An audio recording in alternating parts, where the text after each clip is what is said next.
Salut tout le monde, c'est Blacolo. Et aujourd'hui, on se retrouve dans une vidéo dans laquelle je vais pas vous faire 3 traits d'horreur, dans laquelle je vais vous parler d'une affaire et sur laquelle je vais beaucoup plus me pencher. Du coup, ça va être un nouveau format de vidéo. Et on va commencer tout de suite avec la première affaire, l'affaire Michel Fourniret. Dans les années 80 et 2003, la France a été le théâtre d'une série de meurtres qui ont glacé le sang du pays. Derrière ces crimes, un homme, Michel Fourniret, tueur en série, manipulateur et stratège, il a échappé à la justice pendant des décennies, jusqu'à ce que la police découvre la vérité. Aujourd'hui, nous allons retracer son histoire, ses crimes et comment il a finalement été arrêté. 1. Le profil de Michel Fourniret. Michel Fourniret est né en 1942 en Belgique et dès son enfance, il présente un parcours marqué par de profondes difficultés psychologiques et sociales qui influenceront durablement son comportement. Très tôt, il développe des pulsions violentes et une fascination inquiétante pour le contrôle et la domination. Son premier crime connu remonte à 1987 lorsqu'il est impliqué dans une tentative de meurtre. Malgré cette alerte grave, il parvient à passer entre les mailles de la justice pendant de nombreuses années. Fourniret se distingue par une personnalité manipulatrice et méthodique. Il agit avec patience, prépare soigneusement ses actes et s'est inspiré confiance pour mieux tromper son entourage et ses victimes. Il cible principalement des jeunes filles et des adolescentes, souvent vulnérables et qu'il considère comme des proies faciles. Derrière une apparence ordinaire se cache en réalité un homme extrêmement dangereux, capable de mener une double vie et d'échapper aux soupçons pendant des décennies. 2. Ses victimes. Michel Fourniret avait un mode opératoire précis. Il repérait de jeunes filles vulnérables, souvent seules, et les attirait par de fausses promesses. Certaines victimes ont été enlevées, d'autres assassinées. Mais la cruauté et le calcul étaient toujours présents. Michel Fourniret a frappé plusieurs fois, comme notamment avec Fabienne Leroy, Estelle Mouzet et plusieurs autres victimes belges. 3. Monique Olivier. Qui est-elle et quel était son rôle? Michel Fourniret n'agissait jamais seul. Sa femme, Monique Olivier, a joué un rôle clé dans cette affaire.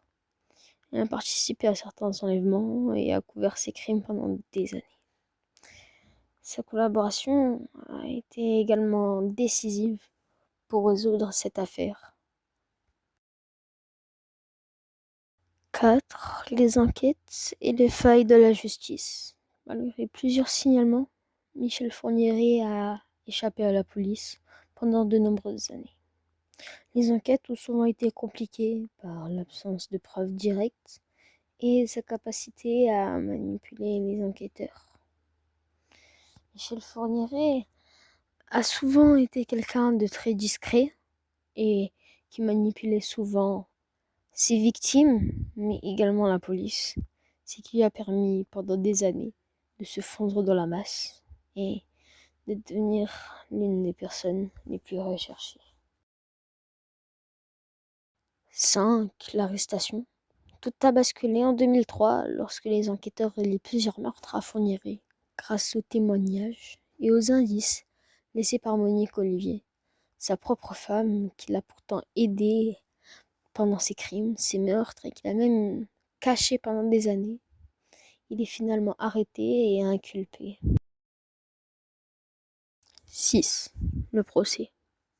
Le procès de Michel Fourniret commence en 2008 et dure plusieurs années, révélant l'ampleur de ses crimes et son impitoyable nature. Monique Olivier, elle, collabore avec la justice et confirme de nombreux détails. Fourniret est condamné à la réclusion à perpétuité, sans possibilité de libération. 7. L'héritage et leçon de l'affaire. L'affaire Fourniret a marqué la France à jamais. Elle a révélé les failles du système judiciaire et l'importance de la collaboration internationale. Elle reste un exemple de la dangerosité des tueurs méthodiques et de l'importance de la vigilance collective. À la différence de certains, Michel Fourniret, lui, s'est fait arrêter.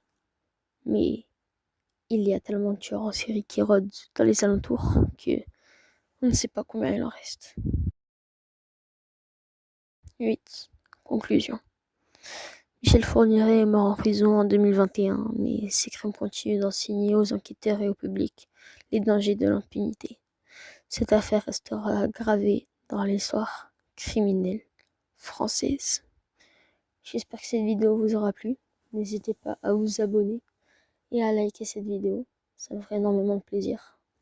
Merci et bonne soirée.